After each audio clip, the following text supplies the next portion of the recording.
Welcome everybody to my channel. This is a video about No Man's Sky, and if you're anything like me, you've been watching an incredible amount of footage online about this fantastic looking game.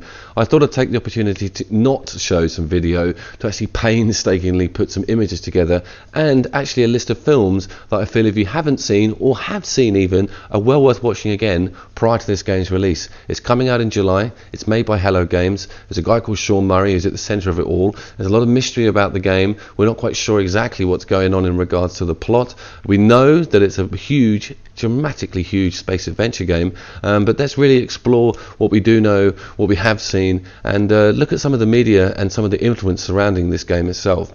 It borrows heavily from a lot of the old school sci-fi genre. The game sort of revels in having a really unique art style. I'll show you some of the images of that, but you must have really have seen footage of this game already, so I'm not going to bore you with the details. If I see another piece of clip with that ship shooting through that asteroid again, I think I'm going to go mental. So hopefully this is going to offer you a different angle. Let's look at some of the influences on the game itself. It does borrow heavily from some of the retro art styles that have been around before. A lot of the front covers of the classic sci-fi novels are used in the concept art and in the actual art of the game itself, and you'll see that the transition from concept to actual visual appearance of this game is near on in flawless. So I'm really looking forward to going through this list with you. Let's begin. First up, The Last StarFighter, a true 80s classic in my mind, and a film that was well ahead of its time. What are the parallels with No Man's Sky and this, I hear you say? Well, it involves a lot of galactic gunplay. The actual plot is one that's actually quite complicated. It's about a young guy who manages to reach a high score, King of Kong coming up here, on a particular arcade machine. But it turns out this arcade machine is actually a recruiting device for an alien race that are in a huge galactic war going on, you know, thousands of kilometers above the planet Earth. He then actually becomes recruited, he gets really good, he becomes the last starfighter. It's a bit cheesy. I do love it though. It really does hold up against time really well, and it's well worth looking at if you haven't seen it since childhood. Again, I will repeat myself, this film was well ahead of its time. Some of the visuals are fantastic. It's quite dark in places as well. It's actually a PG, but I think No Man's Sky is going for some galactic gunplay, and of course we've had some good screenshots of some of the laser battles and big frigates that are going on, so I think it's relatively safe to say that we'll be fighting other ships.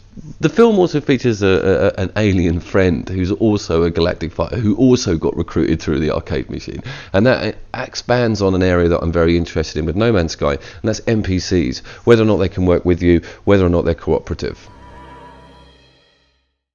Next up, it's David Lynch's epic sci-fi masterpiece, a true classic. This film rates very highly in top sci-fi film lists.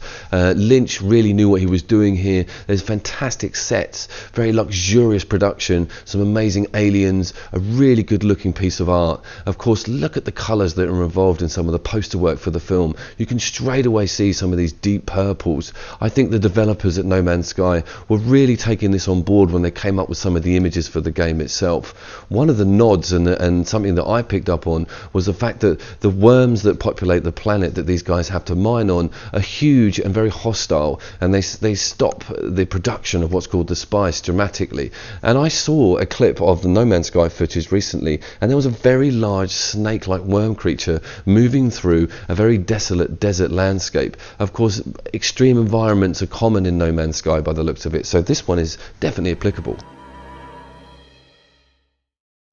Christopher Nolan's ambitious Interstellar. We know about interstellar travel on No Man's Sky. We know about the serious size of the game world. All about that procedural generation. It's all about traveling light years, literally, across the game space. Interstellar is a very good film in that respect. It deals with some extremely tricky topics. You're looking at black holes, you're looking at time differences. I don't think we're going to have to worry about any time shifts, but we're certainly going to have to land on planets that are very hostile to us. And I think Interstellar approaches that area quite well. The film itself isn't the strongest on the list. I do love it. Visually, it's extremely luxurious. Well worth going to see at the cinema. But I think it hits a nail on the head, all about going to a different galaxy, all about discovering new worlds.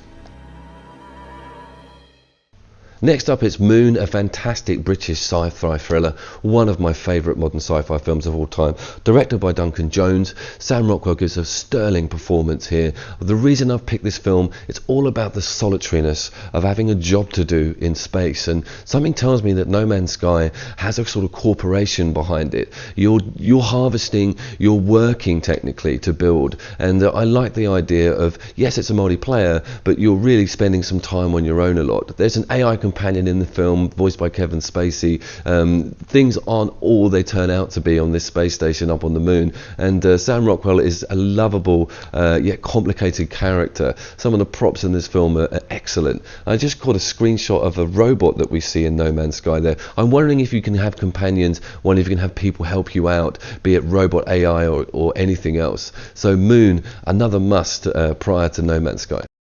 We're getting serious now, and it's Stanley Kubrick's epic Space Odyssey 2001, and my god, are there a lot of similarities with the art and the spaceships and the storyline with this particular film and No Man's Sky. They have obviously paid very close attention to what Kubrick did here. First off, I want to show you one of the early movie posters. I couldn't fit this in the screen grab, don't get me started about the troubles with my screen grab in this video, but you can see the art style here. This is space station happening here. I'll show you the actual top half of it. But I think the 60s and 70s have a big influence on No Man's Sky, especially with the ship design and especially with the plot. I'm thinking that there's something going on with the monoliths that are appearing in the game. We'll go into that slightly in more detail in a second. But one of the good things about it is this retro, cool ship design that we're seeing, and of course in the suits as well.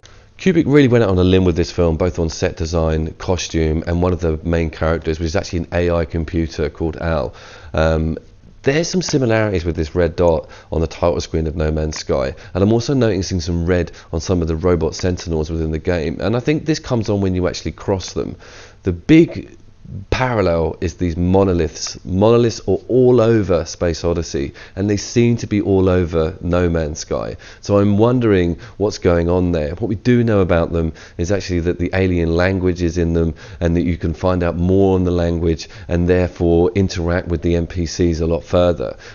So guys, I hope you enjoy the game. I really do. Everyone's looking forward to it so much. It can't disappoint. It just can't now. It's too big a thing to happen, and I will be doing a review obviously, and if you like this video, I have a few more ideas actually for No Man's Sky homework prior to the actual game coming out itself. So do leave your comments below. I missed some stuff. Blade Runner needs to be in there, District 9 needs to be in there, but let me know what you think.